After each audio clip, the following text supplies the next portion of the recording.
స్థానిక కుసుమ హరనాథ మందిరంలో గౌరానంద మహాప్రభు 501 జయంతి వేడుకల్ని ఘనంగా నిర్వహించారు. పట్టణ గాంధీనగర్లోని కుసుమ హరినాథ మందిరంలో మంగళవారం గౌరానంద మహాప్రభు 501 జయంతిని వైభవంగా జరిపారు.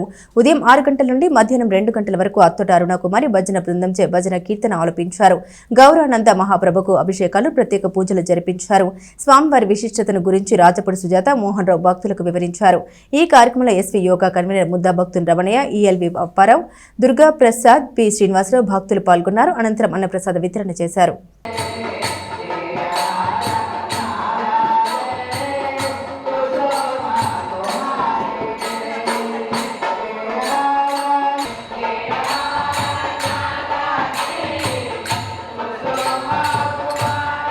ఈరోజు ఫాల్గుణ పౌర్ణమి సందర్భంగా తెనాలి శ్రీ కుసుమ హరనాథ మందిరంలో అర్ధేకహం నిర్వహిస్తున్నాము.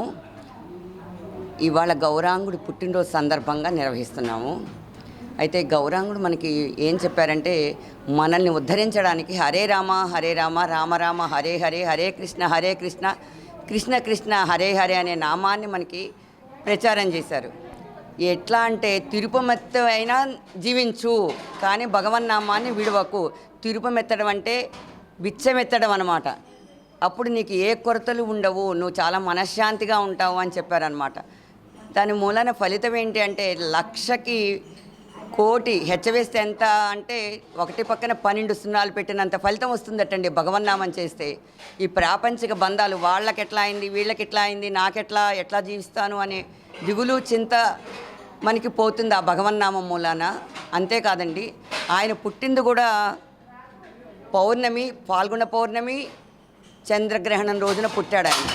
ఎందుకు ఆయన గ్రహణం రోజు పుట్టారు అని అంటే, ఆ టైంలో ఎవ్వరు కూడా ప్రాపంచిక కార్యక్రమాల్లో నిమగ్నం కారు. భగవన్నామంతో హరిబోల్ హరిబోల్ అంటూ భగవన్నామంతో నిమగ్నం అవుతాం. మనం ఎట్లా అంటే, భగవంతుడికి కూడా గ్రహణం పడుతుంది, రాహుకేతువులు పడతారు. అట్లానే మనకు కూడా రకరకాల కష్టాలు వస్తుంటాయి.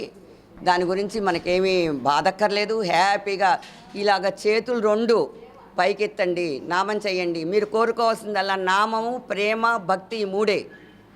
భక్తి అంటే ఏంటి అంటే, ఆ వ్యక్తిని చూడకపోయినా ఇష్టపడ్డాన్ని భక్తి అంటారు. ఆయన నామం చేస్తే చూడకపోయినా ఇష్టపడతాం. ఏ రకంగా అంటే, పెళ్లి కాకముందు పెళ్లి కొడుకుని చూడకపోయినా కూడా ఆ పెళ్లి కూతురు ఊహల్లో ఎట్లా భావనలో ఉంటుందో, మనం కూడా భగవంతుడిని చూడకపోయినా ఆయన చేసిన భాగవత లీలలు మననం చేస్తూ జీవించమని చెప్పారు. ఆయన పాదాలను అనుసరించాలి అంటే, ఇక్కడ ఉన్నది గౌరాంగుడు, నిత్యానందుడు, 2 ఉన్నారండి. గౌరాంగుడేమో 16 ఏళ్ల వయసులో భార్యని పిల్లల్ని వదిలిపెట్టేసి సన్యాసం స్వీకరించాడు. అయితే గౌరాంగుడు యొక్క మాట మీద చిన్నతనం నుంచి గాంధీనగర్లోని కుసుమ హరనాథ మందిరంలో ఈ రోజున గౌరాంగుడు 501వ జన్మదినోత్సవం సందర్భంగా గుళ్ళో ఇవాళ అత్తోట భక్తి బృందం చే భజనలు ఉదయం 6 నుంచి 2 గంటల దాకా భజనలు చేస్తారు. దేవుణ్ణి దర్శించుకొని భక్తులందరూ కూడా తీర్థప్రసాదాలు, అన్నప్రసాదం స్వీకరించి గుడికి రావాల్సిందిగా కోరుతున్నారు.